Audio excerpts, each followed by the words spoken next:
minutes de réserver, gardez votre calme. S'il vous plaît, on va se calmer. Ah, mais ils ont partagé les minutes. S'il vous plaît, on a partagé nos minutes. Soyez calme. Bon, écoutez. S'il vous plaît. Écoutez-moi. Le prophète Yohana avait proposé, il a dit qu'il a 45 minutes. Et pour ces 45 minutes, il préfère les partager avec son frère. Alors, il y a des amis qui disent dans la salle que le frère n'était pas prévu dans l'affiche. Mais quand le pasteur a fait la proposition, on n'a pas discuté. S'il vous plaît, Toyoka, Assimisa. Et pas 20 minutes naïe. Et puis, il y a des amis sur la Malamo Toyoka. Sur les Anani, et puis la Malachi, voilà. S'il vous plaît.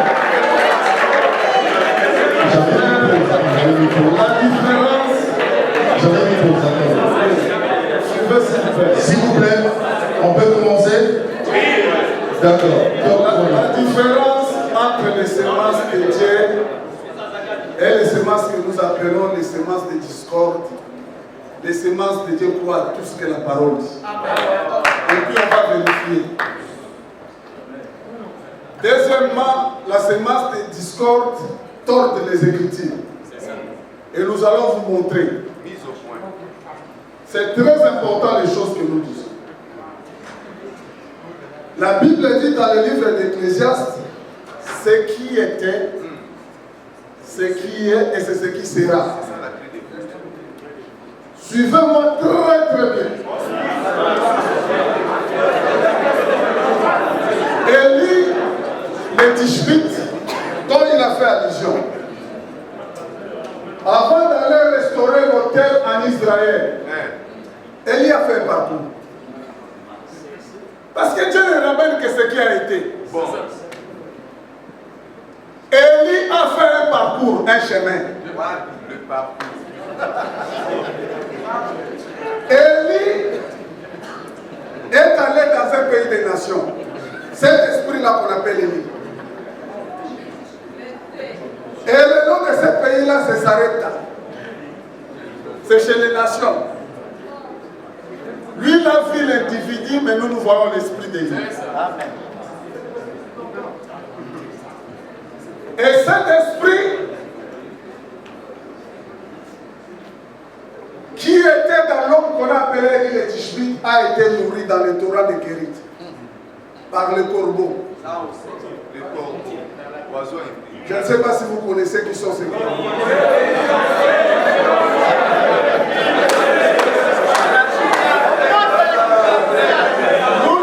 Nous allons l'entendre à la Élie a été nourri par le corbeau. Est-ce que Jésus-Christ a été nourri par le corbeau? Non. On va voir les faux enseignements de ceux qui font de Jésus-Christ Élie. Et on va demander à Jésus-Christ sur lui-même. Nous allons poser au Seigneur Jésus-Christ sur lui-même la question. Et quand il va à Sarepta, Élie a fait deux choses. Parce qu'il a parlé de la restauration. À Sarepta, chez les nations, il y avait de l'huile, un peu d'huile et un peu de farine. C'est-à-dire la farine était là. L'huile était là. Et la femme qui a reçu Élie, personne ne lui a dit qu'Élie était loin de Dieu. C'est par la révélation. Quand Élie lui a parlé, lisez. Cette femme-là, de Sarepta, qui avait un enfant qui devait mourir aussi. Et il a prononcé la parole. Si ma parole, l'huile et la farine ne feront pas,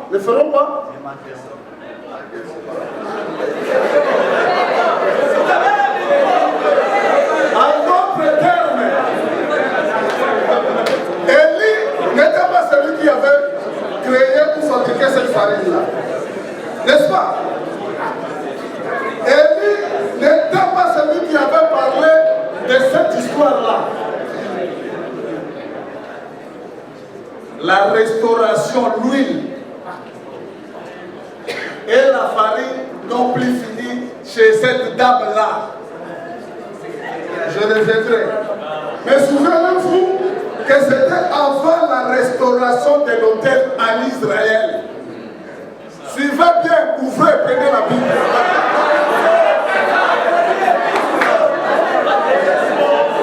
Ce qui a été, ce qui est et ce qui sera. Suivez, suivez. Et c'est après la bataille sur la terre d'Israël pour restaurer l'autel. Vous voyez, chez les nations, c'était la farine et une portion d'huile. Et en Israël, l'autel. Et nous allons dire pourquoi en Israël, l'autel. Il vous reste 10 minutes, alors j'espère que dans les 10 minutes, on aura la réponse. Le thème, je rappelle le thème. Qui est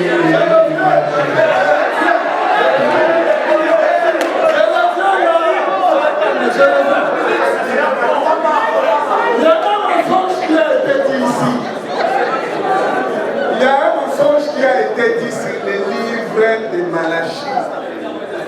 Nous allons demander à Paul, parce que Paul est un véritable ministre du Seigneur.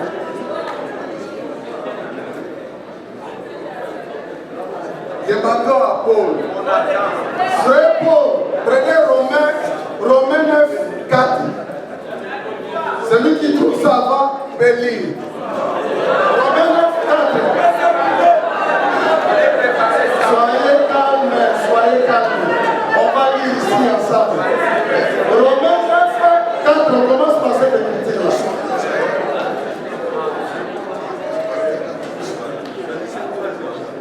Qui sont Israélites? À qui appartient l'adoption et la gloire et les alliances et la loi et les cultes et les promesses et les patriarches, et de qui est ici selon la chair le Christ qui est au-dessus de toutes choses, Dieu béni éternellement. Dans même Malachie, Ésaïe, Genèse, tous ces livres-là, la loi, les patriarches, les promesses et tout appartient à qui? Maintenant, suivons. Écoutons le même Paul. Ephésiens 2, 11.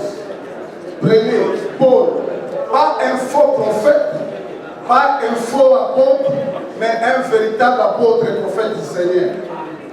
Ephésiens 2, 11. Prenez cela et lisez.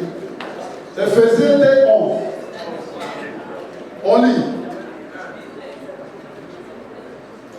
C'est pourquoi vous, autrefois païens dans la chair, appelés incirconcis, par ce qu'on appelle circoncis qui le sont à la chair par la main d'homme.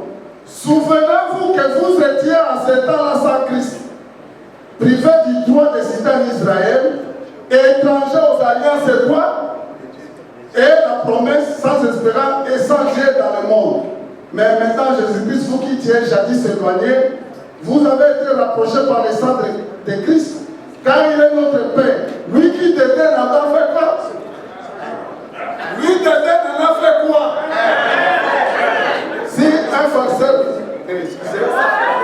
si un frère vient vous mentir que ces livres-là ne concernent qu'Israël, ils sont quoi?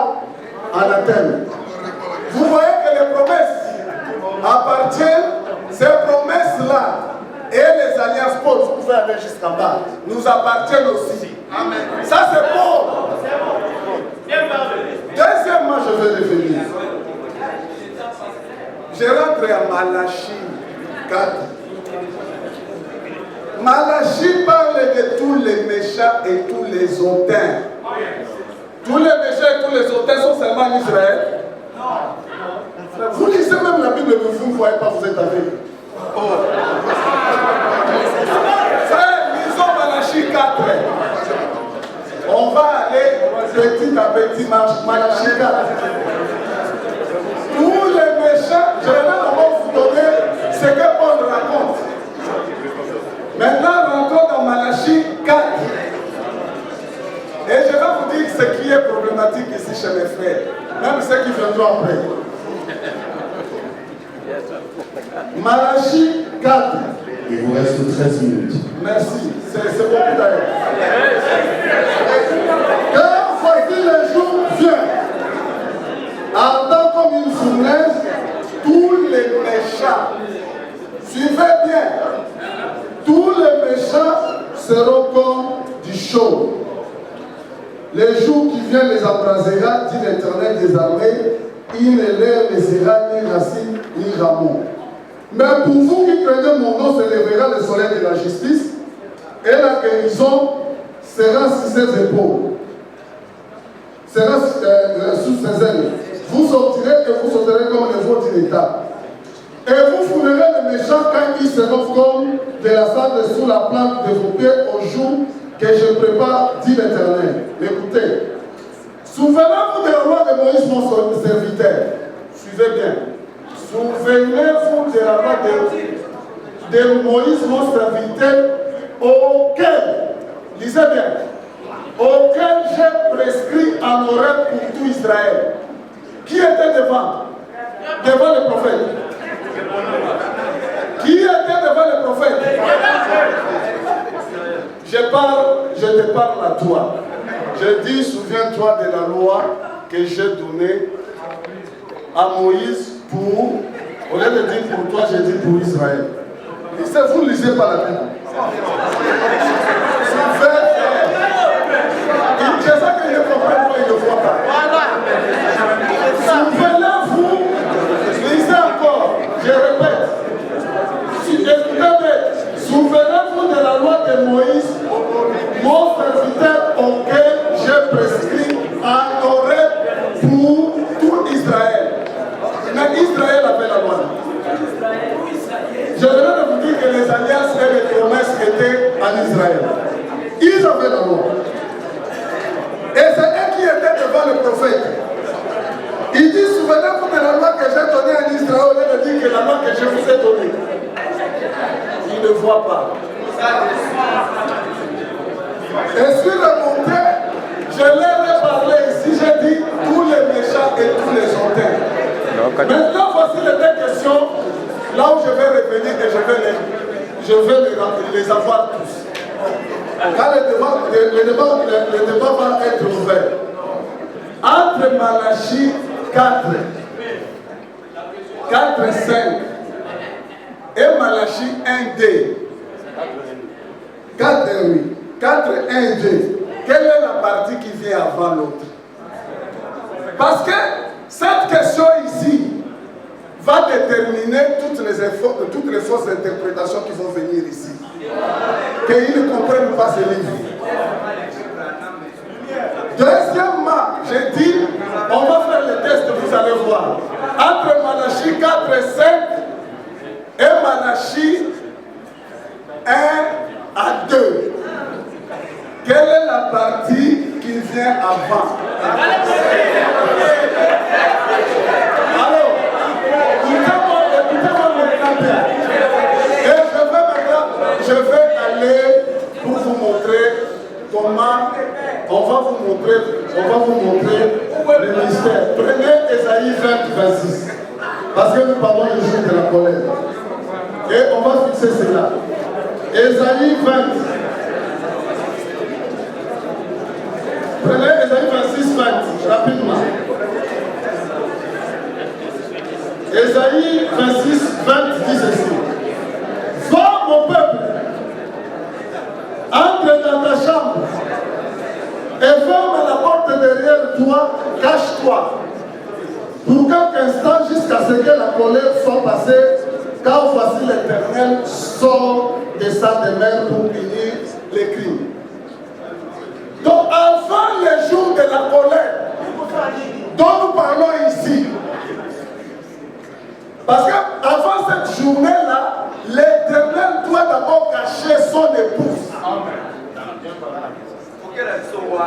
L'Éternel cache son épouse avant ce jour ici qu'on appelle jour de colère.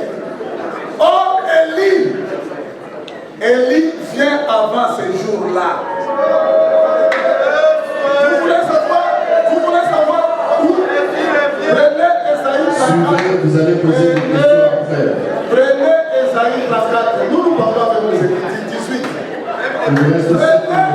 Je comprends. Prenez Esaïe 34. Prenez Esaïe 34. Ce jour-là, je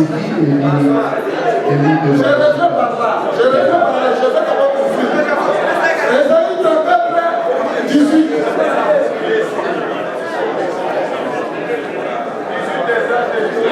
Bon, non, je vais pas donner ça. Esaïe 34.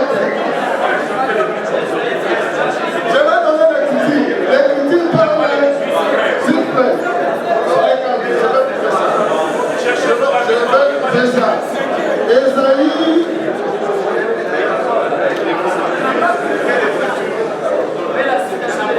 Je vais donner l'écriture. Je vais citer l'écriture. Soyez calme. L'écriture dit ceci. C'est qu'on appelle le jour le Seigneur a deux jours. Le Seigneur a deux jours. Je vais lui donner l'écriture, tu vas faire. Il y a ce qu'on appelle le jour de la grâce ou année de la grâce. Le jour de la colère ou année de la colère, c'est une période. Le jour de la grâce est une période. Le jour de la colère, c'est une période. Maintenant, Élie vient avant cette période-là qu'on appelle la colère. Avant cette période-là qu'on appelle la colère, Esaïe 18, Esaïe 26, 20 que je voulais vous dire, dit que le Seigneur doit d'abord récupérer son épouse. Mais Élie vient avant ce jour-là. Donc quelqu'un qui met le jour-là, cette période-là, après la venue de Déoué, il n'a rien compris. Parce que ce qui se passe ici, tous les autres mettent ceci. Ils mettent le Déoué comme étant ils viennent avant ce jour-là. Parce qu'ils croient que ce jour-là dont on parle ici, c'est l'Armageddon. C'est ça les rêves. Deuxièmement, je venais de vous dire, j'en ai plus, je vais donner une centaine de questions. Maintenant, le faux enseignement, parce que je suis en train de citer, ils ont parlé ici, comment connaître le mystère là qui est Élie. Je vais maintenant vous répondre. Prenez Luc 11:49. Le Seigneur Jésus-Christ dit, je leur enverrai des prophètes et des apôtres. Ils persécuteront certains, ils rejetteront les autres. Donc ne vous étonnez pas que cette race-là continue à rejeter, à persécuter. Paul, l'apôtre du Seigneur, redit la même écriture. Ephésiens 3. Prenez ceux qui ont la Bible. Ephésiens 3:5. Ephésiens 3:5. Paul répète la même écriture, apôtre et prophète. Prenez. Vous voyez qu'il y a des prophètes qui doivent arriver et qui seront rejetés dans ce temps. Paul répète, j'ai dit Paul répète, Luc 11:49. Maintenant, comment on va reconnaître? Parce que le modèle, c'est Jésus. Prenons d'abord. Vous avez 2 minutes. Luc, on prend Acte 2, 22. Acte 2, 22. Et Hébreux 2:4. Acte 2, 22. Suivez-moi très bien. Le livre de Acte 2, 22. En sachant que vous avez 2 minutes. Oui, je lis simplement cette écriture, je vais descendre. Acte 2, 22.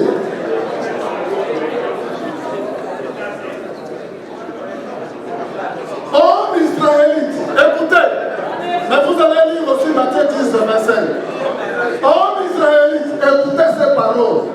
Jésus de Nazareth, cet homme à qui Dieu a rendu témoignage devant vous par les miracles, les prodiges et les signes qu'il a opérés par lui-même au milieu de vous, comme vous le savez.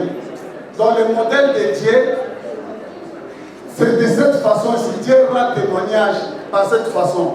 Deuxième témoin de la même écriture, 2 Corinthiens 12, 12. 2 Corinthiens 12, 12. 2 Corinthiens 12, 12. Les fils de Dieu vont croire aux Écritures et non à leur raisonnement. 12, 12. Les preuves de mon apostolat ont éclaté au milieu de vous par une patience à toute épreuve, par les signes des prodiges et des miracles. Hébreux 4. Dieu a appuyé le témoignage par les miracles et les prodiges. Dans la nouvelle alliance, Dieu a une façon de rendre témoignage. Les œuvres que je fais, c'est ces œuvres qui rendent témoignage de moi. Modèle Jésus, modèle des apôtres, modèle Paul. Maintenant, pour ceux qui ont le faux enseignement, qui disent que Jésus-Christ est dit. 10 secondes. Jésus leur pose la question. Qui dites-vous que je suis? Qui dites-vous que je suis? Les gens ont dit que tu es Élie. D'autres, un des prophètes. Voici maintenant la réponse de Jésus qui s'offrait ses mains. Merci. Et vous,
Qui est Élie de Malachie?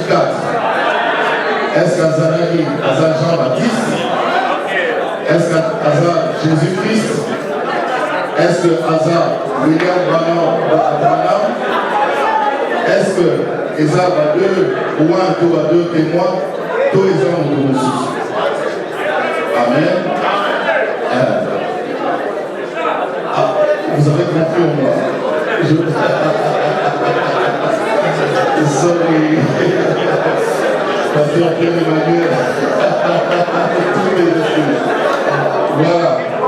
Alors, écoutez, vous avez déjà préparé vos questions, hein?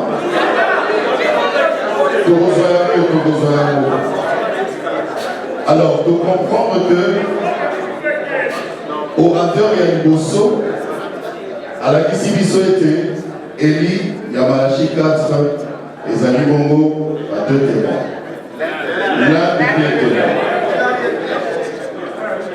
Oh, il y a Mibale, Bazalaki Mibale d'ailleurs. Balobi.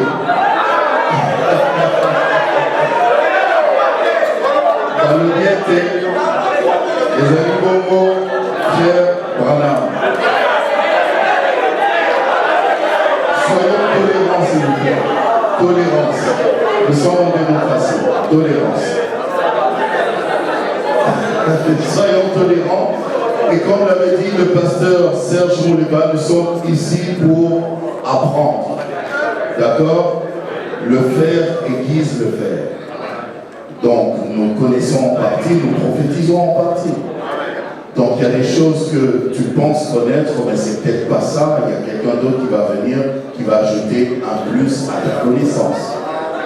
Et c'est ce que nous faisons, c'est cet exercice que nous faisons ici.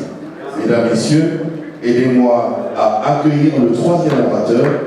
Il s'agit du prophète Jimmy Papa Ntito. De l'Assemblée des Saints.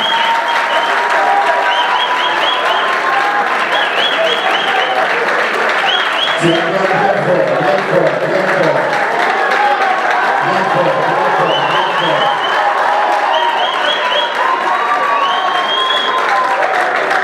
Je vous donne aussi 45 minutes, je vais vous donner 30.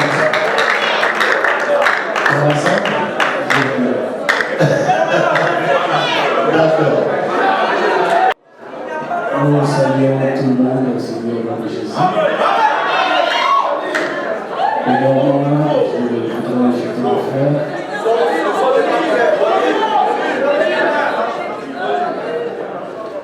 L'équipe technique, lorsque vous pouvez augmenter le volume, je me présente d'abord. Je suis le frère Jimmy Tabanditi, prophète du ministère. Nom de Dieu du ministère. Mais je suis aussi chanteur. Vous pouvez le visiter ma chaîne YouTube, Jimmy Tabanditi, vous verrez. D'ailleurs, je pense qu'on ne manquera pas à prester ici dans un moment.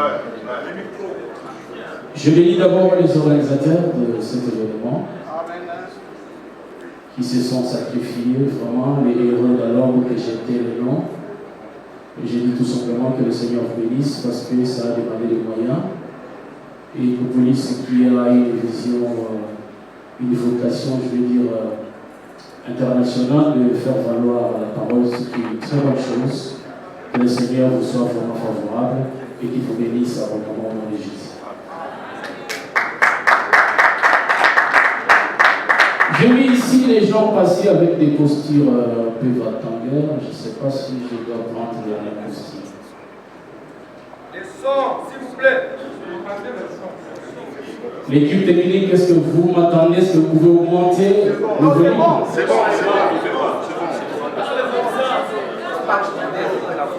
Excusez-moi, dans l'habitude des chants, on n'a pas l'habitude de beaucoup crier. Est-ce que là, vous m'écoutez très bien? Merci. Vous savez, ce n'est pas seulement le problème de venir ici et de citer les Écritures. Vous pouvez citer les Écritures, mais vous dites autre chose. J'ai vu les gens citer les Écritures, mais qui n'ont rien à voir avec ce que nous disons ici. Déboussolé. Alors je donne d'abord une écriture. Très bien. Actes chapitre 17. Verset 11. Ces Juifs avaient des sentiments plus nobles que ceux des Thessaloniques. Ils récirent la parole avec beaucoup d'empressement et ils examinaient chaque jour les Écritures pour voir ce que leur disait était exact. La Bible appelle ça un sentiment noble. Il ne faut pas seulement écouter quelqu'un parler ici et applaudir, il faut vérifier ce qu'il dit. Très bien. On vérifie avec les Écritures. Noble. Quand un prédicateur dit des choses, il faut prendre la Bible et vérifier. Si ce n'est pas correct, ayez le courage de lui dire que ce que tu dis est un mensonge. La question qui nous est posée par l'Écopolis qui a organisé cet événement, il y a des choses que je voudrais peut-être revenir, mais je ne vais pas revenir là-bas, sinon je ne risquerai pas de dire ce que j'avais prévu à dire, parce qu'il y a des gros mensonges qui se sont dit ici, mais nous gérons, je pense que nous allons revenir pendant les questions-réponses pour balayer tout ça. Malachie chapitre 4, pour ceux qui lisent 8 secondes, parce que dans d'autres versions, il n'y a pas Malachie chapitre 4, il y a seulement Malachie chapitre 3. Et le verset qui est dans le chapitre 4, dans 8 secondes, c'est à partir du verset 19. La question qui nous est posée, je vais d'abord parler pendant les 30 minutes parce que j'ai un intervenant. Je vais dire un mot à l'organisation parce que ce n'était pas comme ça qu'on s'était convenu. Pasteur Serge, vous devez l'admettre. On avait dit que l'intervenant peut intervenir pendant les questions-réponses. C'était ça pendant notre réunion.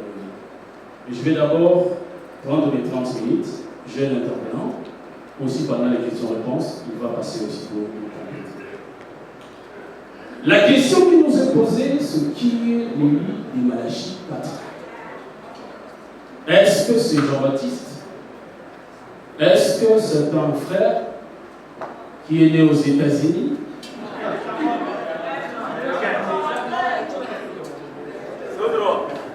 Alors, nous disons ceci. Dans Malachie chapitre 4, le Seigneur commence par présenter d'abord un jour, qui est le jour de la colère. En réalité, le Seigneur nous répète l'Isaïe 61 et l'Isaïe 64. Avant de parler des jours qui sera comme le soleil pour le peuple de Dieu. Un peuple bien défini qui est le peuple d'Israël. Je rappelle ici qu'il faut respecter les contextes de la prophétie. Ce sont les Écritures, bien sûr. Raison pour laquelle je dis qu'il ne faut pas citer pour citer. Il y a les contextes de l'accomplissement de la prophétie. Si vous ne connaissez pas ça, eh bien vous allez faire naufrage dans la foi parce qu'il y a des gens qui ont prêché la prophétie dans la Bible, mais ils ont mal placé les choses par rapport au temps. Paul dit qu'ils ont fait naufrage. Donc il y a la mort lorsqu'il y a une pensée qui intervient dans la parole de Dieu. Le Seigneur a précisé les choses en disant, je vous enverrai Élie, les prophètes, et il fait allusion aussi à Moïse, les deux prophètes. Parce qu'il sait que quand Élie viendra, il ne viendra pas seul, il viendra certainement avec Moïse. Parce que tous les prophètes d'ailleurs ont prophétisé dans Moïse. Lorsque nous disons que tous les prophètes ont prophétisé dans Moïse, c'est-à-dire qu'ils n'ont repris que ce que Moïse avait déjà dit.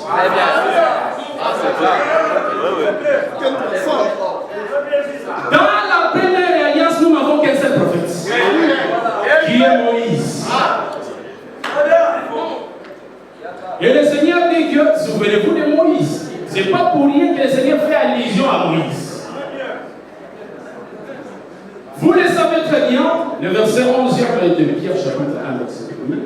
On a dit que tous les prophètes ont prophétisé tout chacun, parce qu'ils avaient l'esprit de Christ en eux. Donc je vois mal ici quelqu'un séparer le Seigneur et son esprit. Tous les prophètes avaient l'esprit de Christ. Tous les prophètes. C'était l'esprit de Christ qui parlait en eux. Ça c'est la Bible. Alors, mais nous devons préciser le contexte de Malachie 4. Est-ce qu'ici, l'Élie ici, est-ce que c'est le Seigneur Jésus? Est-ce que c'est Jean-Baptiste? Quand le Seigneur parle, il présente 3 jours. En réalité, Malachie 4, le Seigneur est en train de présenter les 3 jours de Osée, chapitre 6. C'est ça la vérité.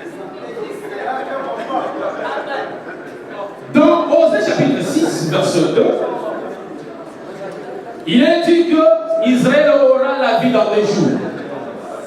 Mais c'est le troisième jour qu'Israël sera debout. Les 2 jours ici, le Seigneur le présente dans Malachie 4 comme étant les 2 ailes du soleil.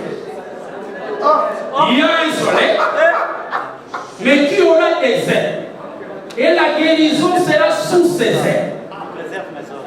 C'est-à-dire, le soleil est là, mais qui a des ailes. Et la guérison sera sous ses ailes. Cette guérison-là qui est sous les ailes du soleil, c'est ça le travail que l'esprit d'Élie doit faire. Parce que le problème d'Élie, c'est de préparer à Dieu un peuple déjà bien disposé. Pourquoi Élie doit venir? Malachie chapitre 2. Il doit préparer les chemins. C'est l'esprit qui prépare les chemins pour l'arrivée du Seigneur. En réalité, c'est la 4e veille de la nuit, ou à d'autres termes, l'aurore, parce que c'est l'aurore qui nous annonce le soleil. Quand tu vois l'aurore, tu sais très bien que le soleil arrive. Et ce travail-là doit se faire par un homme qui portera l'esprit d'Élie. Pourquoi? Parce qu'Élie, c'est un restaurateur. Avant que le Seigneur ne vienne, on doit d'abord restaurer. Restaurer quoi? L'autel. C'est ça le travail. Verset 30 de 1 Roi chapitre 18. Il vient restaurer l'autel. Quand on dit on restaure l'autel, ça dit on est en train de restaurer le culte. En restaurant le culte, cela signifie que la présence de Dieu est déjà présente parmi le peuple. Pourquoi? Parce que Dieu voit le peuple à travers le culte. Aussi longtemps que le culte n'est pas restauré, le Seigneur ne vient pas. Mais Élie, ici, dans Malachie 4, les restaurateurs. D'ailleurs, l'un des prédicateurs l'a dit très bien ici. Quand est-ce qu'on peut restaurer? Parce que Élie doit rétablir toutes choses. Élie doit rétablir toutes choses. Et je vous dis déjà, par rapport, parce que c'est ça la question du bureau, par rapport au contexte ici, qu'est-ce qui signifie rétablir toutes choses? Il est question de rétablissement du culte. Et vous et moi, nous savons très bien que le culte c'était en Israël. Il n'y avait pas le culte chez les nations pour Dieu. Le culte était en Israël. S'il faut restaurer l'autel, on doit restaurer l'autel là-bas en Israël. On ne restaure pas l'autel chez les nations. Parce qu'il n'y a jamais eu l'autel chez les nations. C'est aussi simple. La restauration de l'autel, c'est en Israël. Et Libyen, soyez tranquille. Suivez s'il vous plaît, suivez s'il vous plaît. Suivons s'il vous plaît. Il vous bénisse. Avance, prophète. Chez les nations, il n'y avait pas l'autel. Comment Élie peut venir restaurer quelque chose qui n'a jamais existé? C'est un mensonge courageux, mais c'est un sport mortel. Parce que le verset 16e à chapitre 4 dit: fais-y ton enseignement pour te sauver toi-même et sauver ceux qui t'écoutent. Lorsque tu prêches un mensonge, c'est d'abord mortel pour toi-même et pour tous ceux qui vont croire.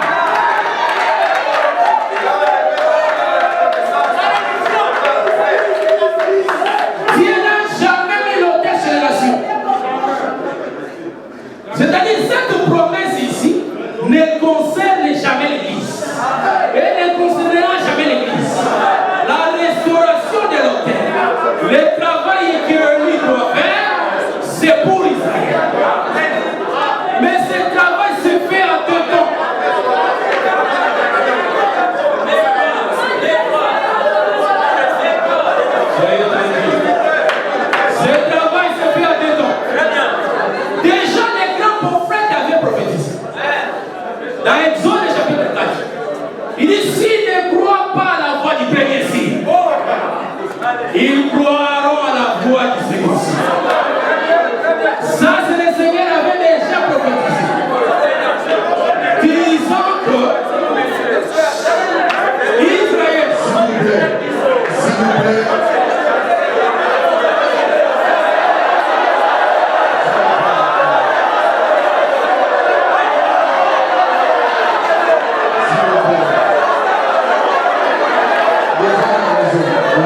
Quand vous parliez ici, nous étions tranquilles. Hein? Voilà. Soyez élégants, écoutez. Je disais donc, le prophète, le grand prophète avait déjà prophétisé lorsqu'il appelle Moïse. Il dit, il est bon le dessus. S'il ne croit pas à la voix du premier signe, ils croiront à la voix du second signe. C'est ici où le Seigneur prévoit déjà qu'Israël sera visité 15 fois. Lors de la première visitation, ils ne croiront pas. Et mais vers ou dans la deuxième visitation, qui est la voie du second signe, c'est alors qu'ils vont croire. Mais cette venue de Jésus est toujours, lui comme étant le soleil, il est précédé par l'aurore. On a posé la question à Jean-Baptiste. Est-il Jean-Baptiste? Est-il Élie? Est-il le prophète? Mais lorsque le Seigneur parle, il dit que l'Élie doit venir. Mais il est déjà venu.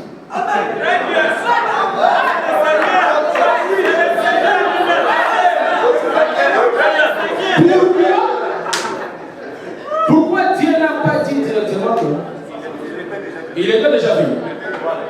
Il était déjà venu. Non, il dit, il doit venir. Il est déjà venu. Et les disciples ont compris qu'il parlait de Jean-Baptiste. Très bien. Israël sera visité 2 fois. Pourquoi? Deutéronome chapitre 21. À partir de verset 15. Dieu dit ceci. Lorsqu'un homme aura des femmes, il n'aime pas la première femme. Mais lorsqu'il va donner l'héritage, il ne peut pas prendre la double portion pour donner à la femme qu'elle aime bien qu'elle est la deuxième femme.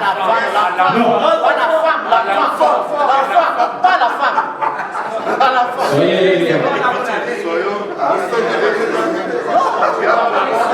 lorsque le mari va distribuer les biens à ses enfants, il donnera la double portion à la fin de la première femme. Voilà, on est d'accord. S'il vous plaît, c'est pas une dispute. Il y a un moment, de question. Avancez,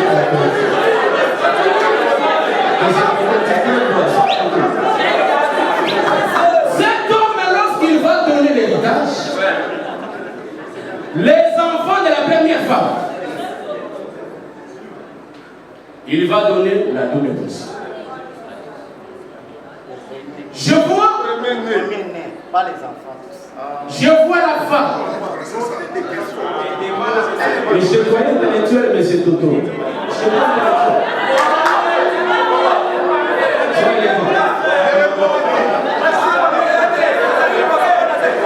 avancez, s'il vous plaît, on se calme.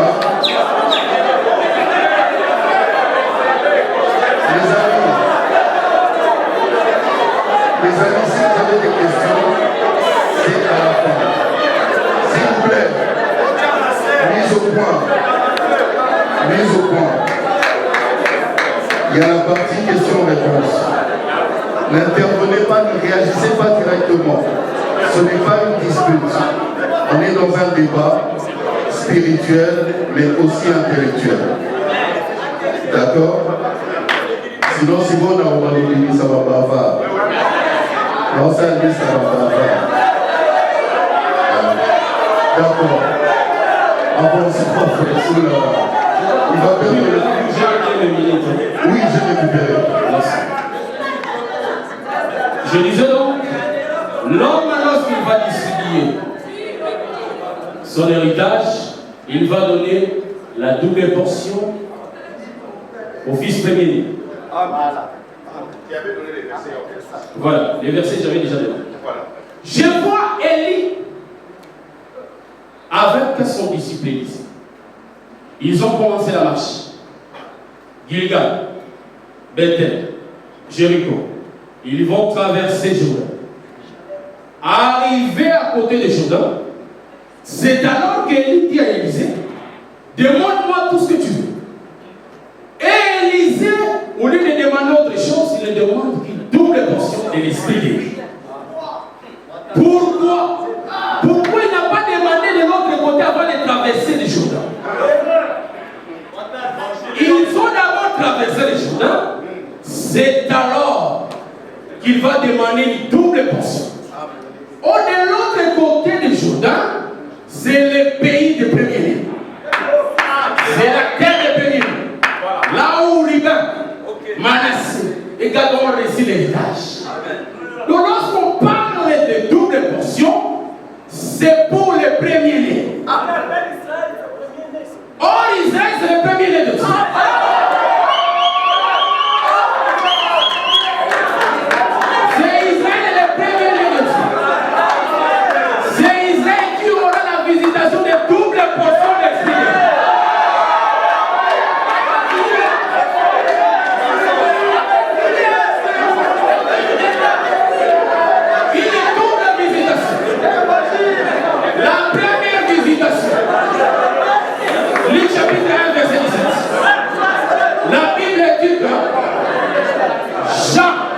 Aura l'esprit de l'Église. Ça, c'est la première portion de la visitation de l'esprit de l'Église. C'est pour cela que le Seigneur dit qu'il doit venir humilier Japheth. Parce qu'il y a une autre portion qui reste. Avant la venue de Jésus, avant la seconde venue, il faut qu'on voie encore une autre portion de l'esprit d'Élie entrer en travail. Raison pour laquelle le Seigneur donne les détails d'Apocalypse.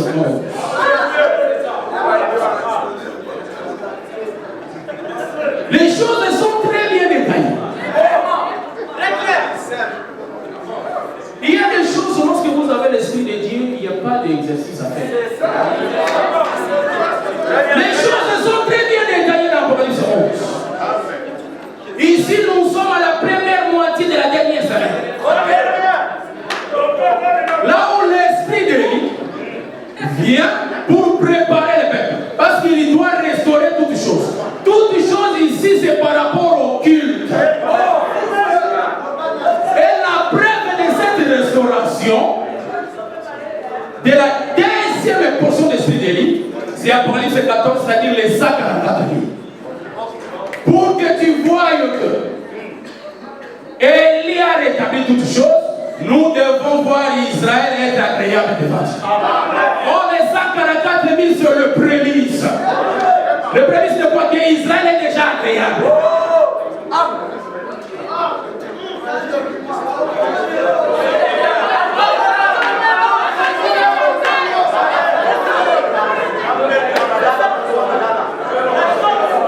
C'est-à-dire, Élie a fait le travail, il a restauré l'autel et la vraie adoration a commencé. La preuve c'est quoi? Les 144 000.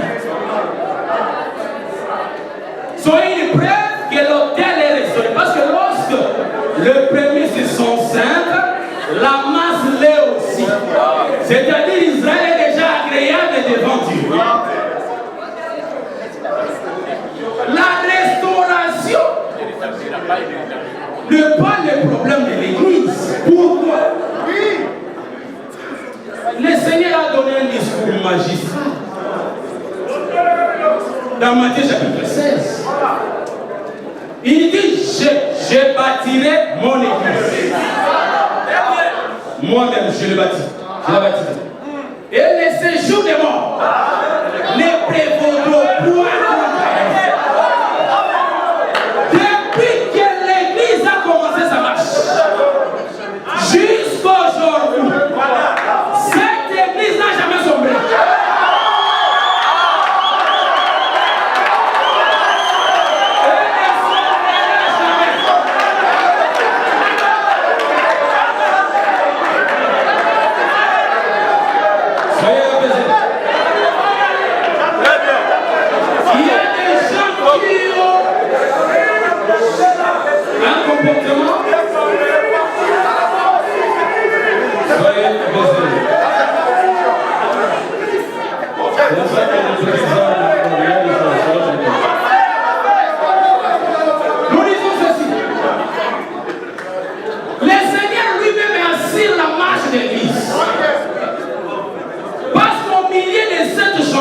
C'est lui-même qui fait la marche. Apocalypse chapitre 1er. Il est permanent. Il est là, il fait la marche de son église. D'ailleurs, nous n'avons que des alliances. Parce que Élie devait préparer l'arrivée du messager de l'alliance. Nous n'avons qu'un seul messager dans cette alliance. Hébreu chapitre 9. Ou Matthieu 26, 28. Nous n'avons qu'un seul messager qui est le Seigneur Jésus-Christ. C'est lui qui assure la marche de son peuple. La marche de l'église, toi tu ne peux pas voir ça avec ton yeux, tes yeux. La marche de l'église, c'est le Seigneur lui-même qui assure son parcours. Il est le seul serviteur au temps de l'église. Les saints. Écoutez ce qu'il dit. Jean chapitre 20, verset 20. Il dit comme le Père m'a envoyé. Voilà. Moi aussi je vous envoie. C'est-à-dire quoi? Ça c'est ça. Depuis le jour de la Pentecôte jusqu'à aujourd'hui, tous les ministres qui font le tour, ce sont les envoyés de l'envoyé. Dieu n'a qu'un seul envoyé. Dans cette alliance, Dieu n'a qu'un seul envoyé. Et c'est cet envoyé qui envoie d'autres envoyés. Ça c'est ça. Et Dieu vous bénisse.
Malachie 4, qui était une promesse faite à Israël, qui signifiait que cet esprit-là fera le travail deux fois. La première fois, c'était à travers Jean-Baptiste, il avait l'esprit d'Élie en lui. Et la deuxième fois, ça sera encore un autre frère, juif ou israélien, qui portera encore en lui ce même esprit pour restaurer le culte. Ce sont eux qui ouvriront les jours de l'éternel. Donc aujourd'hui, l'église n'a pas besoin d'une église spéciale. Notre église spéciale, c'est le Seigneur Jésus-Christ. Qui conduit l'église.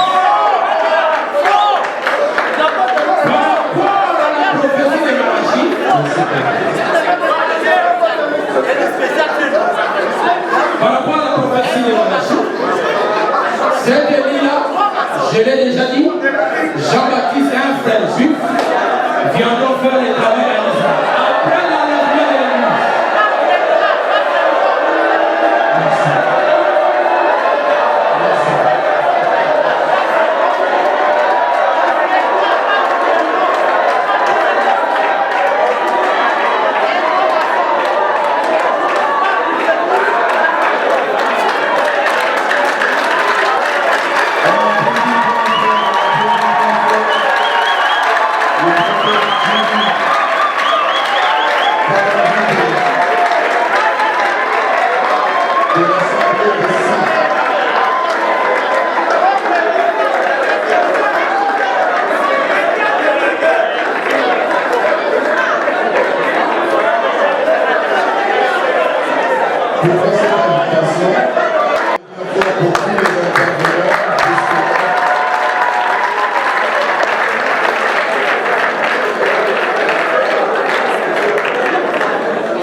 Voilà, nous allons continuer. On avance très bien,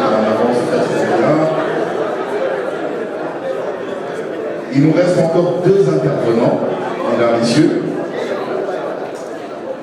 On va prendre le quatrième intervenant. Vous allez m'aider à l'accueillir. Il s'agit du pasteur Pierre-Emmanuel Champ. Il est de la mission Gospel à Clermont-Ferrand, en France. Pasteur Pierre-Emmanuel. Il est écrivain, il est souvent très mesdames et messieurs. Le voici, est-ce qu'on peut acclamer bien fort?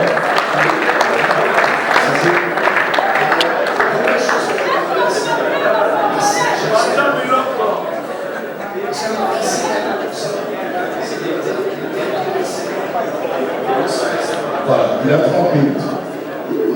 Bonjour tout le monde. Je suis très content d'être ici à Kinshasa. Une fois, à haute voix.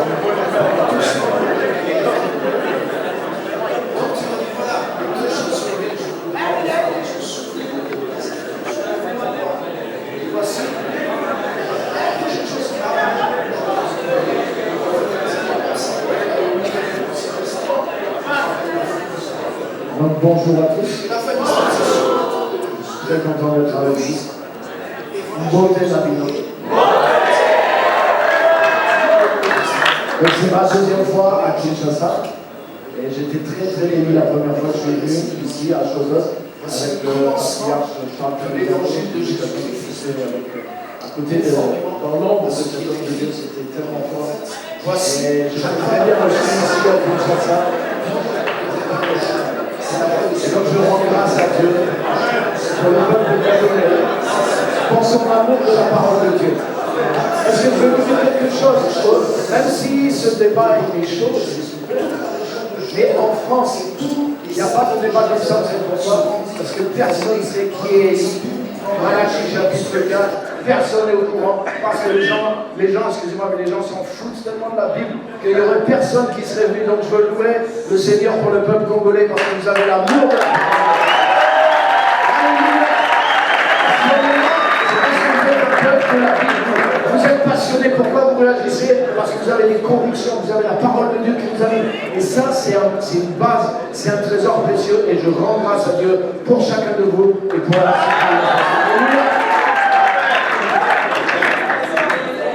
Donc, je voudrais remercier tout le comité de Ecopolis qui a organisé, qui a mis beaucoup de travail et d'efforts et qui offre en plus, parce que c'est pas payant, qui offre vraiment ce temps de partage pour bénir le peuple de Kinshasa, le peuple congolais.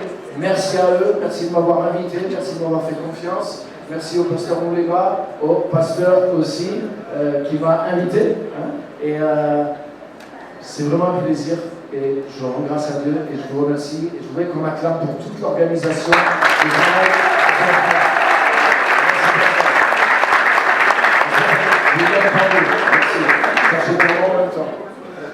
Alléluia. Amen. Donc je suis père de 5 enfants.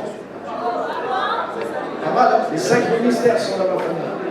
Je suis grand-père de 5 petits-enfants aussi. Et 2 de ces petits-enfants, il y a du sang congolais dans leur veine. Donc j'ai la famille ici. Mon gendre, un de mes gendres est de Kinshasa. Alléluia. Donc je vais voir la famille là pendant mon séjour aussi. Donc j'ai une alliance de sang là. Je ne suis pas juste là comme ça par hasard. Hein. Alléluia. Donc je bénis le Seigneur, toute notre famille aime le Seigneur, notre ministère le Seigneur aussi. Et je suis très content d'être avec vous. J'ai amené aussi quelques enfants en papier avec moi aussi. Quelques-uns des livres. Ça c'est le tout dernier qui s'appelle Juste par grâce. Et voilà. Je ne vais pas entrer dedans parce que déjà je suis en train de manger mes 30 minutes. J'ai amené celui-ci qui est Manifester le royaume. Et ce que je vais introduire un peu ce livre aussi en répondant à la question. Est-ce qu'il y a quelqu'un, c'est son anniversaire aujourd'hui? Non? Est-ce qu'il y a quelqu'un, c'est votre anniversaire aujourd'hui? Levez la main. Non? C'est votre anniversaire? Est-ce que c'est ton anniversaire aujourd'hui? Faut dire la vérité, hein? Attention. Est-ce qu'il y a quelqu'un qui est en train de se préparer pour un ministère à plein temps? Quelqu'un qui est dans des études peut-être bibliques, théologiques, et qui va servir le Seigneur? Ben, si tu viens, tu peux choisir un des livres, tu auras un livre gratuit.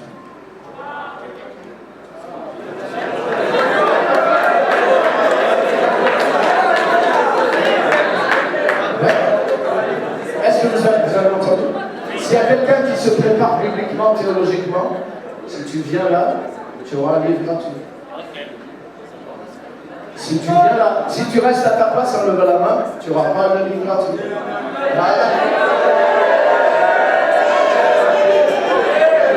C'est le premier.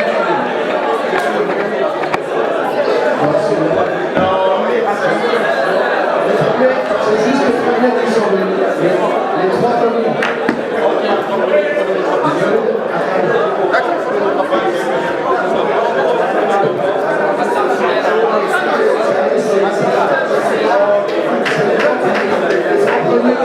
Vous fêtez vraiment votre anniversaire.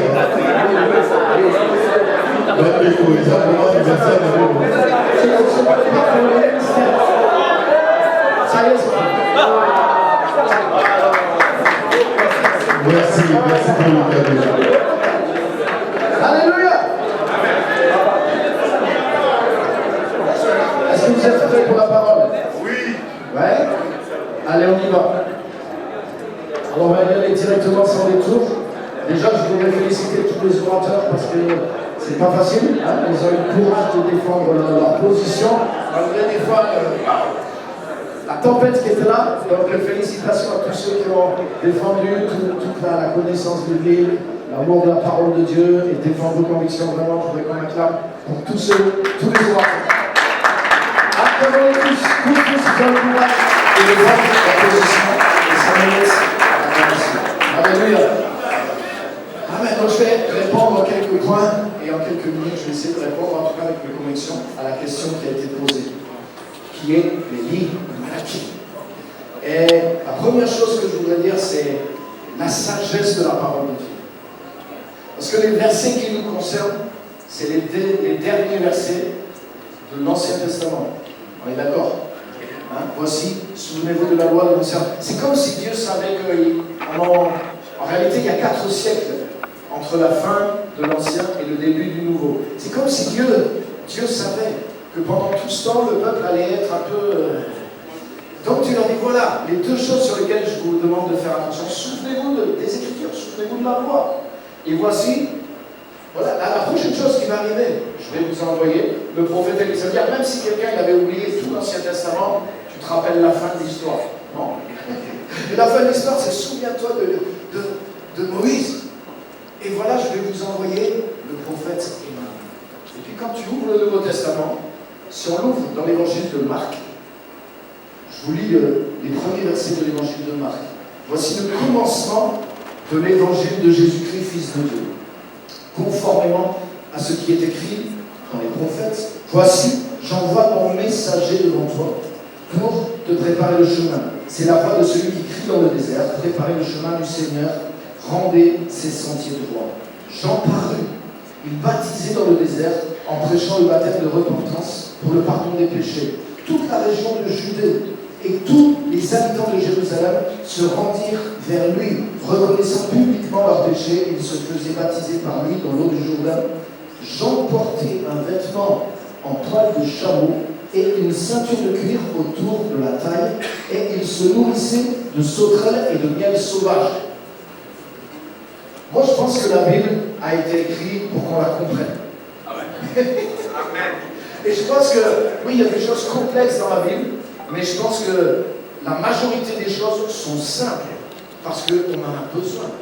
On a besoin d'être sauvé, on a besoin d'être guéri, on a besoin de connaître la vérité. Donc si ça devient trop compliqué, pourquoi Dieu veut trop nous compliquer les choses? Puisqu'il nous aime et qu'il veut nous sauver, il y a des choses simples. Et l'Ancien Testament finit, c'est simple, il dit voilà, Élie va arriver. Et puis, le Nouveau Testament commence, voilà, un monsieur qui arrive, qui s'appelle Jean-Baptiste, et il prêche la repentance avec le feu. Autrement dit, il prêche ce qu'on a entendu, la restauration, le retour vers Dieu, le retour vers le Seigneur, se détourner des péchés. Et la Bible nous précise qu'il a oublié de passer à Kinshasa, la capitale mondiale de la sable. Hein? Il ne s'est pas dit, ça va passer sur YouTube, mais ça va être difficile pour moi. Non, il est arrivé avec un vêtement en poil de chameau et une ceinture de cuir autour de la taille. Mais là aussi, tu sais quoi? Dieu. Regardez, si je lis 2 Rois, chapitre 1, verset 7, hein, je reviens dans l'Ancien Testament. Quittez pas, vous êtes toujours avec moi. Jean-Baptiste avec son look. 2 Rois 1, 7. Acasia leur demanda, mais quel air avait l'homme qui est monté à votre rencontre et qui vous a dit ces paroles? Ils lui répondirent, c'était un homme avec un vêtement en poil et une ceinture de cuir autour de la taille. Acasia dit alors, c'est Élie le Tishbite. Autrement dit, Jean-Baptiste est arrivé exactement sapé comme Élie. Jean-Baptiste avait le look d'Élie. Ça veut dire que non seulement il y avait une parole qui disait, mais Dieu a ajouté l'image aussi. Donc c'est clair, c'est comme si un film conducteur pour moi, entre l'Ancien et le Nouveau Testament. Le Nouveau Testament commence exactement là où l'Ancien Testament s'est arrêté. Ça, moi ça va pour moi là. Là j'arrive à comprendre. C'est logique. Hein? Vous n'êtes pas d'accord? Vous êtes avec moi? Alléluia. C'est tellement merveilleux la parole de Dieu. La sagesse de la parole de Dieu. Dieu a laissé tout le monde. Alléluia. Et vous connaissez, elle a été citée aussi, la prophétie. C'est pas une prophétie humaine, hein, quand même. C'est l'ange Gabriel, qui a donné cette parole à Zacharie, le père de Jean-Baptiste.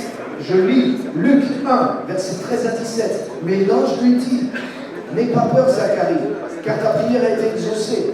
Ta femme Élisabeth te donnera un fils et tu l'appelleras Jean.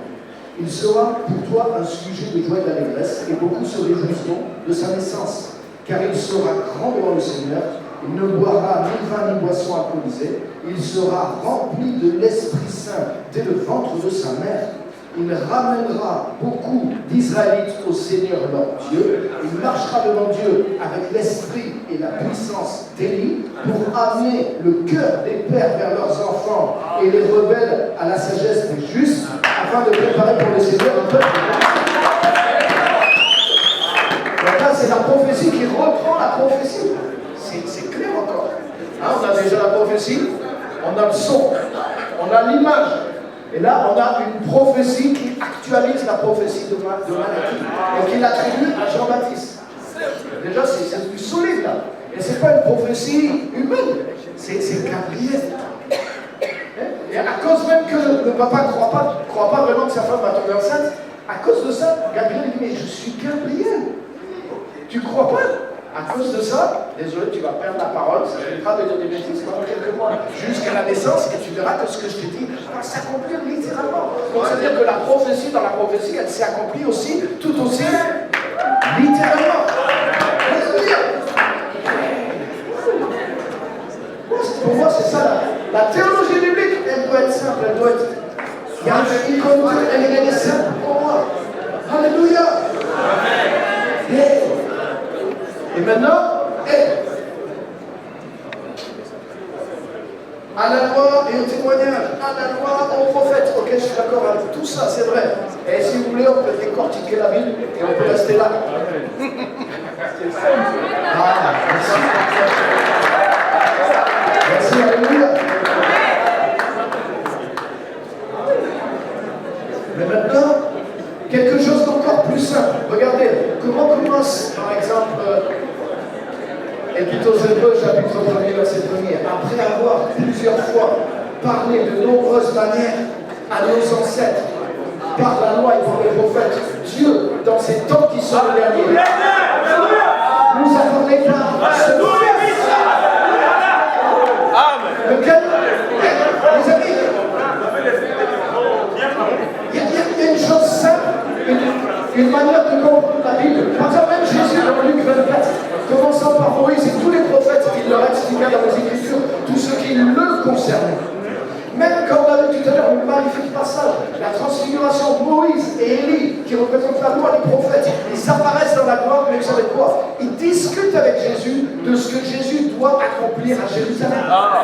Ça veut dire la révélation qu'a amené Jésus. Autant Moïse est inspiré, autant les prophètes et Élie sont inspirés de Dieu, mais la révélation de Jésus est supérieure. Jésus n'a pas donné des paroles de Dieu. Jésus est la parole de Dieu.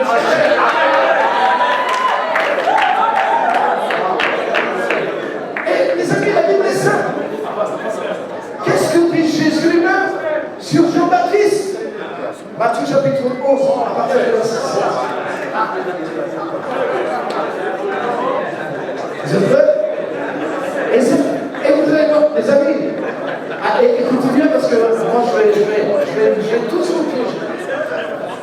Je suis venu avec une idée derrière ma tête. Moi je vais répondre à la question, mais je vais vous laisser une question. Et je veux que vous répondiez à cette question, non pas intellectuellement, non pas théologiquement, mais la question que je vais vous laisser à la fin de mon message. Je veux que vous y répondiez vraiment avec votre vie. Il nous reste combien de minutes pour le reste? Vous êtes prêts? Ok, suivez-moi. Moi, je ne veux pas chercher vraiment à avoir raison, je veux montrer quelque chose dont on est sûr. Il y a des choses, peut-être, il y a des choses qui sont encore spéculatives. Parce qu'on est sûr d'une prophétie. 16 minutes. Il me reste 16 minutes. On est sûr des prophéties quand elles se sont accomplies. Mais les prophéties ne s'accomplissent pas toujours comme on pense. Regardez, les Juifs attendaient Jésus. Et certaines prophéties sur Jésus laissaient entendre qu'il allait arriver en gloire avec puissance. Et pourtant, quand Jésus est arrivé, ça s'est accompli. Il a accompli une partie des prophéties, mais toutes, pas exactement comme on pensait. Donc, on est sûr des prophéties quand elles se sont accomplies. Ça, c'est plus facile. Une fois que c'est accompli, on sait que le Messie, c'est Jésus. Pour nous, c'est facile de le démontrer, maintenant qu'il l'a fait. Donc, il y a une partie des choses qui sont spéculatives. Mais il y a une partie des choses qui sont accomplies, qui sont sûres et certaines. Et l'important, c'est déjà avec ce qui nous est révélé, qu'est-ce que nous, on fait avec ça. Et c'est là que je veux nous amener. Et il y a une chose qui est sûre et certaine et qui est révélée, parce que si on interviewe Jésus, qui est la révélation suprême, on est d'accord, il est la parole faite chair, lui-même s'est exprimé clairement, et ça a été cité aussi. sur cette prophétie de Malachie, répétée par Gabriel. Vous avez vu, prophétie dans la prophétie, il y a le son, il y a l'image, il y a la prophétie dans la prophétie, et maintenant on interviewe Jésus lui-même. Et voilà ce que dit Jésus dans Matthieu 11, verset 7. Vous êtes toujours avec moi? Merci beaucoup, je vous aime. Alléluia. Donc comme il s'en allait, Jésus se mit à dire à la foule au sujet de Jean. Qu'êtes-vous allé voir au désert? Un roseau agité par le vent? Mais qui êtes-vous allé voir? Un homme habillé de façon élégante? C'était pas lui. Et ceux qui portent des tenues élégantes sont dans les maisons des rois. Qu'êtes-vous donc allé voir? Un prophète? Oui, je vous le dis. Et plus qu'un prophète. Qui? C'est celui à propos duquel il est écrit: voici, j'envoie mon messager devant toi pour te préparer le chemin. Donc, encore ici, la prophétie concernant le retour d'Élie, et il l'attribue clairement à Jean-Baptiste. Et regarde bien verset 11, c'est là que ça me passionne. Je vous le dis en vérité, parmi ceux qui sont nés de femmes, il n'est venu personne de plus grand que Jean-Baptiste. Cependant, le plus petit dans le royaume des cieux est plus grand que lui. Depuis l'époque de Jean-Baptiste jusqu'à présent, le royaume des cieux est assailli avec force, et ce sont les violents qui s'en emparent. En effet, tous les prophètes et la loi ont prophétisé jusqu'à Jean, et si vous voulez bien l'accepter, c'est lui, l'Élie, qui devait venir.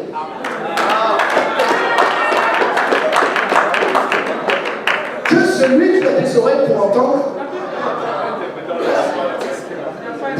Moi déjà, pour moi, ça, il n'y a aucune spéculation. Ça, c'est sûr et certain. Jésus a dit ça, pour moi, c'est sûr et certain. Déjà, ça répond à la question. Alors après, est-ce que Jean-Baptiste va revenir à la fin des temps? Est-ce que c'est le prophète Élie qui va revenir à la fin des temps? Peut-être, je ne sais pas. Ça, c'est de la spéculation. Par contre, est-ce que Jean-Baptiste et Élie... Amen, amen, amen. Regarde la quantité de prophéties. Jésus le dit plusieurs fois. Dans la montagne de la transfiguration, il faut Élie carrément. Donc là, il y a Élie qui arrive. Il est même pas, il est en présentiel. Il n'est pas par Zoom, il est en présentiel avec Moïse. Et du coup, les disciples sont drôles parce qu'ils se rappellent cette prophétie. Peut-être c'est la prophétie qui s'appelle Élie en Catholique. Et Jésus leur dit non, non, non, c'est même pas ça. Il dit, et Élie de la prophétie est déjà venu. Et ils l'ont traité comme ils l'ont voulu, plusieurs fois. Et de même, ils vont traiter le Fils de l'homme comme ils l'ont voulu. Donc c'est clair. Jésus a affirmé plusieurs fois, sans ambiguïté, sans parabole, sans prophétie, que l'Élie de Malachie qui doit venir, c'était Jean-Baptiste. Ça c'est sûr.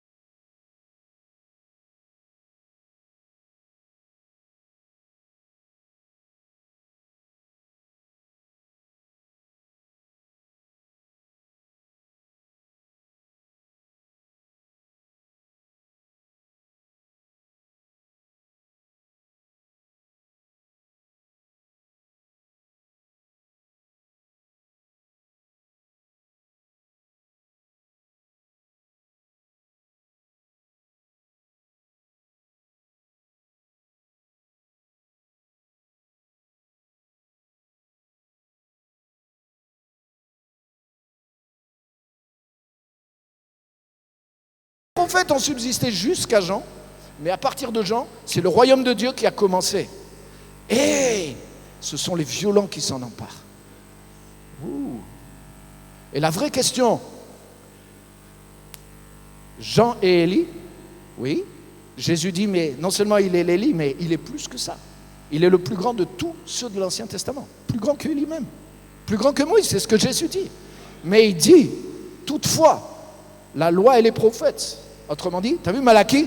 Souvenez-vous de la loi de mon serviteur, et je vais vous envoyer Élie. La montagne de la transfiguration, il y a Moïse et Élie, la loi et les prophètes, mais qu'est-ce qu'ils sont? Excusez-moi, ils sont là, tout petits, pour discuter de ce que Jésus, lui, va accomplir en allant mourir à Jérusalem. Donc ça veut dire que la focalisation, elle n'est pas quelle est la grandeur de ces personnages, mais il y a une grandeur extraordinaire qui est révélée en Jésus. Et Jésus est en train de dire qu'il vient amener une nouvelle ère L'ère du royaume de Dieu. L'ère du royaume de Dieu a commencé, les amis, depuis les jours de Jésus, depuis le baptême de Jésus. Et Jésus dit que le plus petit qui rentrera dans ce royaume, il sera plus grand que Jean-Baptiste. Or, il vient de dire que Jean-Baptiste est plus grand que tous ceux. Oui. Donc ça veut dire, mais c'est qui? Moi, la question, c'est pas... La vraie question qu'on doit se poser à nous, mais qui sont ces violents qui sont dans le royaume de Dieu? Parce que eux, waouh, ils peuvent être grands. Et tu sais qui c'est?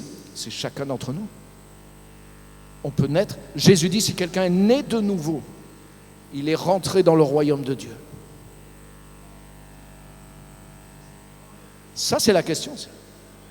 La vraie question, c'est que, si Jean-Baptiste est bien celui qu'a dit Jésus, et qu'il est plus grand que ceux de l'Ancien Testament, et Jésus dit que le plus petit dans le royaume de Dieu peut être encore plus grand, waouh! Vous savez ce que Jésus est en train de dire? Il dit la loi et les prophètes ont subsisté jusqu'à Jean, et à partir de maintenant, c'est le royaume de Dieu qui a commencé. Écoutez, ça va régler beaucoup de polémiques aussi. Vous savez quoi? C'est que le temps des grands personnages s'est arrêté avec Jean-Baptiste. Parce que dans l'Ancienne Alliance, Dieu choisissait des oints et des prophètes et des rois pour gouverner au travers d'eux. Mais la majorité du peuple ne connaissait pas Dieu, n'était pas oint, ne pouvait pas devenir grand directement. Ils passaient par ces intermédiaires. Mais Jésus dit, Jean-Baptiste a mis un terme à... C'est le dernier de cette période. Maintenant, le royaume de Dieu est annoncé. Et ce sont les violents qui s'en emparent. Et il est en train de dire que le plus petit dans le royaume, il a le potentiel pour devenir plus grand que Jean-Baptiste qui est plus grand. Donc vous savez ce que ça veut dire? Ça veut dire que les gens importants sont en face de moi ce soir. Ça veut dire que qui est Élie? C'est une question importante. Et vous voyez, on essaie d'y répondre. Mais qui vous pouvez devenir en Jésus-Christ? Ça, c'est la question à laquelle vous devez répondre. Parce que, vous voyez, aujourd'hui, et c'est la question aussi du débat. Est-ce que Dieu va renvoyer un autre grand personnage par lequel il va diriger tout le monde? Non. Ce temps-là, c'est le temps de l'Ancien Testament. Il n'y a plus de grands personnages. Nous sommes un corps de Christ. Et le plus petit dans le royaume de Dieu a le potentiel de devenir grand. Et il a l'esprit de Dieu. Il a les promesses. Combien il me reste? 8 minutes. C'est bon. J'y suis à la conclusion déjà. Alléluia. Et donc, c'est bon d'explorer la parole intellectuellement, mais nous devons explorer la parole vivante qui est Jésus-Christ d'une manière en communion avec lui. Nous devons le connaître. Alléluia. Nous devons être remplis de sa présence. Nous devons connaître le Seigneur. Nous devons devenir un avec lui parce que chacun d'entre nous peut être grand dans le royaume de Dieu. Alléluia. Et vous savez, je sais qu'il y a une culture forte de l'homme de Dieu. Et il y a du bon là-dedans, mais attention, si on la pousse trop, ça va trop loin. Moi, je voudrais... Le temps du royaume de Dieu, c'est plus le temps des grands hommes de Dieu. C'est le temps du Dieu de l'homme. Il y a l'homme de Dieu et il y a le Dieu de l'homme. N'importe qui rentre dans le royaume de Dieu peut devenir grand. Parce qu'il a accès au Saint-Esprit, il a accès aux dons, il a accès aux promesses. Il peut développer la ressemblance avec Jésus-Christ. Il peut avoir le fruit de l'Esprit, il peut avoir les dons de l'Esprit. Et là, ça place la responsabilité. Ce n'est pas qui prêche la bonne doctrine. La responsabilité, c'est moi. Le privilège que Dieu m'a fait de connaître Christ, d'avoir son Esprit. Je peux devenir grand. Je peux mener une vie qui a du sens pour Dieu et pour le royaume de Dieu. Merci, peuple de Kinshasa. Que Dieu vous bénisse.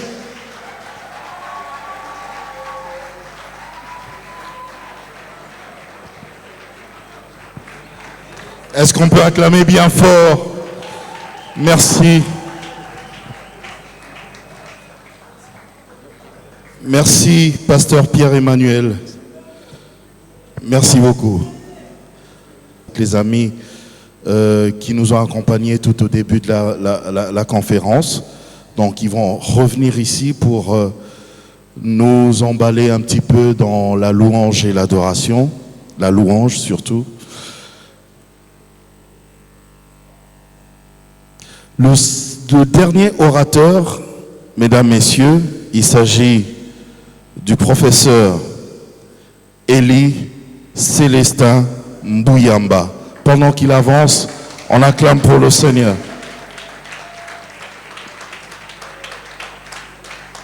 Acclame bien fort, acclame bien fort.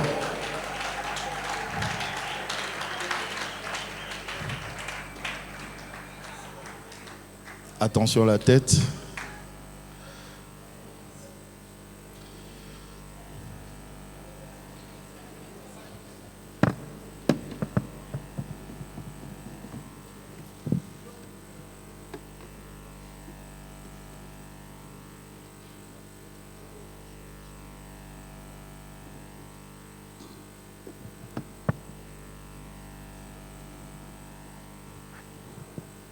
Merci, que Dieu vous bénisse tous. Je tiens à remercier les organisateurs de cette conférence si noble, si importante. Et je remercie le Seigneur qui a permis que ces choses se tiennent ici. Vous me suivez? Vous suivez? Le micro, qu'on m'amène mon micro. Est-ce qu'on peut m'amener un micro? Oui. Je crois que le micro ne passe pas jusque-là. Ça passe? Ça passe? Merci, que Dieu nous bénisse. Je suis dans la joie en face de vous tous et je remercie les organisateurs de cette conférence pour tout ce qu'ils ont fait et pour tous les moyens mis à disposition pour pouvoir réaliser ça. Que Dieu les bénisse encore davantage. Je suis content de l'intervention de notre pasteur Pierre. Il a dit presque tout ce que j'allais dire. Nous allons quand même faire une introduction. Le livre de Malachie a 4 chapitres. Le premier chapitre fait des remarques au peuple juif. D'abord, pour la négligence faite à Dieu qui a élu ce peuple-là. Et puis, les chapitres qui suivent parlent de la négligence du culte, des offrandes et de sacrifices. Et puis, on revient toujours sur l'alliance qui a été scellée sur le mont Horeb entre Dieu et le peuple hébreu. Et à la conclusion de ce chapitre 4, verset 6, on promet à ce peuple Élie qui doit venir restaurer les choses, c'est-à-dire prendre les cœurs, remettre les cœurs des enfants aux pères et les cœurs de pères aux enfants. Et si nous pouvons bien comprendre cela, d'abord, dans le Nouveau Testament, il y a l'épître de Jacques, chapitre 3, au premier verset. On nous fait une mise en garde réelle. On dit, frère, qu'il n'y ait pas beaucoup de gens qui se mettent à enseigner parce que nous serons sévèrement jugés. On ne sera pas sévèrement jugé parce qu'on a enseigné, mais c'est parce qu'on a été à côté. On a mis le peuple de Dieu dans des difficultés. On a mis le peuple de Dieu sur la piste de se perdre et là, on sera sévèrement jugé. Donc, on ne doit pas se permettre d'enseigner la Bible de n'importe quelle manière et par n'importe qui. Il faut que Dieu nous donne au moins ce ministère-là. Et là, ça va nous aider. Donc, le livre de Malachie, c'est le tout dernier de la Bible, un livre qui est écrit juste après le retour du peuple hébreu de l'exil. Ce peuple a eu à passer d'abord de l'exil de Babylone. Les Babyloniens sont tombés dans les mains des Perses, les Perses dans les mains des Grecs. Et quand on a écrit ici, c'était du temps où les Grecs étaient en vogue dans le monde entier. Et maintenant, les Grecs voulaient paganiser les habitudes de ce peuple et à ce moment-là. Et il y a eu maintenant le peuple qui s'est rebellé et un mouvement est sorti, c'est le mouvement des pharisiens. C'est pour cela que dans l'Ancien Testament, quand nous avons la Bible, nous n'avons pas le mot pharisien. Et dès qu'on ouvre le Nouveau Testament, on trouve déjà les pharisiens qui voulaient même contrôler la vie de Jésus, le Seigneur qui contrôlait tel que nous allons le voir. Et ces gens-là avaient ajouté beaucoup de choses sur la loi de Moïse. Et si nous voulons bien voir ce que les pharisiens avaient dit et avaient fait, et que le prophète Élie allait restaurer pour le cœur des pères aux enfants et le cœur des enfants aux pères, nous pouvons lire assez rapidement le livre de Marc. Marc chapitre 7, nous allons voir ce que ces gens avaient fait et comment on devrait restaurer cela. Marc.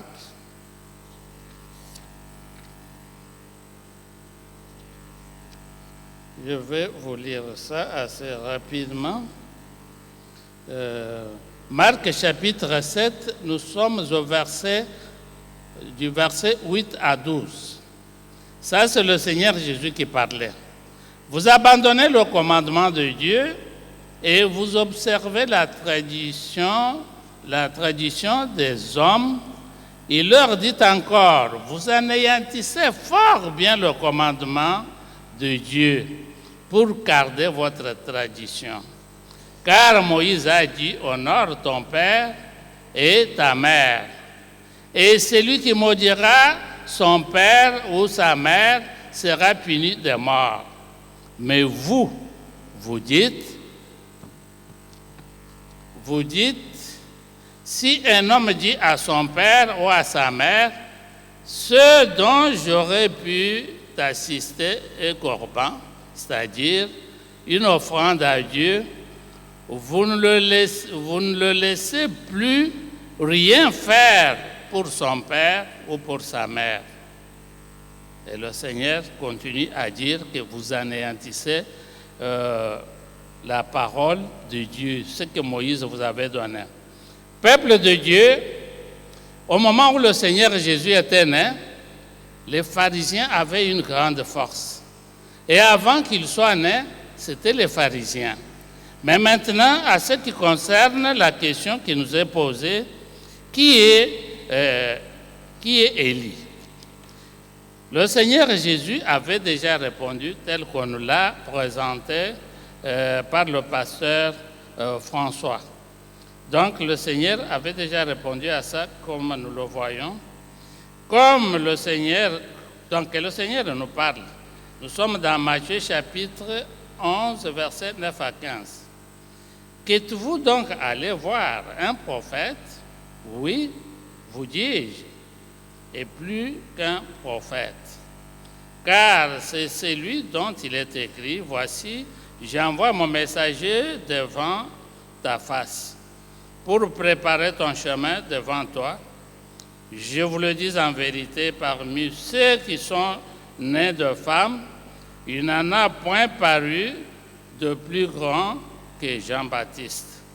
Cependant, le plus petit, donc, ça on a déjà dit, donc de tous ceux qui sont nés de femmes, de tous les prophètes à venir ou déjà venus, personne ne peut se comparer à Jean-Baptiste. Personne et personne. Si dans la salle ici on posait la question aux gens, on demandait quel est le serviteur de Dieu le plus grand qui a marché avec Dieu, qui a fait beaucoup de miracles, tout le monde allait parler de Moïse. On allait parler de Moïse. Mais ici, le Seigneur parle de Jean-Baptiste comme celui qui devrait venir. Et qu'est-ce que Jean-Baptiste a fait pour restaurer le pays? Le pays qui était dans les mains des pharisiens. Le pays où les pharisiens étaient bien considérés et surveillaient toute la population. Le pays où les pharisiens étaient considérés comme des saints, comme nous pouvons le voir dans tout le chapitre 23 de Matthieu, où le Seigneur parle d'eux d'une façon négative. Donc, c'était ces pharisiens-là qui avaient modifié beaucoup de choses sur la loi de Moïse. Et même les prières qu'on faisait, ils le faisaient avec hypocrisie. Et maintenant, quand Jean-Baptiste est arrivé, il s'est passé quelque chose. Qu'est-ce qui s'était passé? Jean-Baptiste devrait amener un baptême important. Un baptême qui devrait, donc c'est Nous voyons ça dans Matthieu chapitre 3. Je vais vous lire ça assez rapidement. Oui, nous sommes dans l'évangile de Matthieu. Vous me suivez bien? L'évangile de Matthieu, chapitre 3, versets 5 à 7. Qu'est-ce qu'on nous dit? Les habitants de Jérusalem, de toute la Judée et tout le pays des environs du Jourdain se rendaient auprès de lui et, confessant leurs péchés, ils se faisaient baptiser par lui dans le fleuve du Jourdain. Mais voyant venir à son baptême beaucoup de pharisiens et de sadducéens, il leur dit: race de vipères, qui vous a appris à fuir la colère à venir? La colère à venir là, c'était le jour qu'on avait promis que le peuple sera puni. Et maintenant, quand Jean-Baptiste a vu les pharisiens, que tout le monde respectait, les pharisiens comprenaient de saints, les pharisiens qui avaient ajouté la tradition des anciens dans leur vie et dans la vie du peuple, quand il les a vus venir en masse, et puis c'était pour la première fois que les gens se convertissaient en masse comme ça. Les gens quittaient les villages, quittaient les villes et partaient pour se faire baptiser auprès de Jean-Baptiste qui est l'Élie qui allait venir. Donc il n'y a pas un autre Élie que Jean-Baptiste, parce que le Seigneur l'a dit. Il dit de tous ceux qui sont nés de femmes, personne n'est grand que Jean-Baptiste. Et il le dit aussi que la loi et les prophètes ont existé jusqu'à Jean-Baptiste. Après Jean-Baptiste, le royaume de Dieu est ouvert. Et ce sont des violents qui s'en emparent. Les violents qui laissent le péché, les prostituées, et les gens de différents pays qui étaient appelés les nations, tous, après le baptême de Jean-Baptiste, Jean-Baptiste qui a baptisé le Seigneur Jésus, et ce baptême est de mise jusqu'à ce jour. Il n'y avait pas de baptême en Israël. En Israël, ce qui existait, c'était la circoncision de garçons au 8e jour. Mais le baptême que nous avons maintenant, ça vient de Jean-Baptiste. Il a restauré les choses. Il a fait des choses, il a arrangé ce que les pharisiens avaient dérangé dans leur pays du temps des Grecs. Et nous ne pouvons pas attendre une autre personne quand déjà Jean-Baptiste a baptisé, quand Jean-Baptiste a amené le baptême qui est là, et le Seigneur Jésus s'en a approprié, ses disciples ont continué à baptiser dans l'eau le baptême qui venait de Jean-Baptiste. Donc, pour nous, les biblistes, nous qui croyons à la Bible, c'est Jean-Baptiste qui était Élie premier. Si on ne croit pas à ça, qu'on croit à autre chose en dehors du Seigneur Jésus. Que Dieu vous bénisse.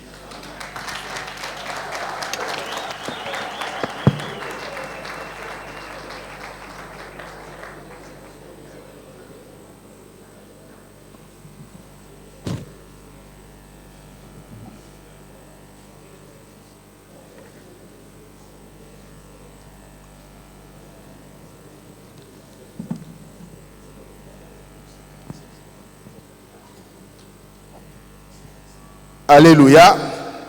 Pouvons-nous acclamer pour nos 5 orateurs qui ont été là? C'est ça même le but. On a nos 2 orateurs qui ont des livres. Les livres qui ont été présentés ici de pasteur Pierre-Emmanuel, ils les vendent chacun à $10 seulement. Il y en a au comptoir là-bas. Il y a Manifester le royaume. Il y a Juste par grâce. Voilà. Ça, moi, je le lis, en tout cas. Si tu commences à le lire, surtout pas la nuit, parce que tu ne vas pas t'arrêter. C'est une narration, c'est facile à lire. $10. Il y a juste par grâce. Et puis il y a celui-là, j'ai eu la chance de rater ma vie. Tout est à $10. On a aussi les livres de professeur que moi j'appelle Papa Élie Célestin. Voilà. Audit technique, sauvegarde des investissements. Le leadership du pouvoir et ses 3 piliers. La fin du monde, mythe ou réalité. Chrétien face aux boissons alcooliques que la Bible parle. La différence entre l'Ancien et le Nouveau Testament. Les fondements solides de la Bible. Solution de Dieu aux angoisses dignitaires. Parents, que comptez-vous l'aider à vos progénitures? Bénédiction ou jugement? Vrai contexte de quelques points difficiles de la Bible. La Bible est l'unique livre du passé, du présent et de l'avenir. C'est qu'on ignore souvent de la Bible. Qui est ce Dieu des offrandes et des dîmes? Famille, mariage, divorce. La musique d'adoration de l'Éternel. La position publique des actes sur la fête de Noël. Aux chrétiens, la bienvenue dans la famille royale. Les faux cultes et leurs conséquences.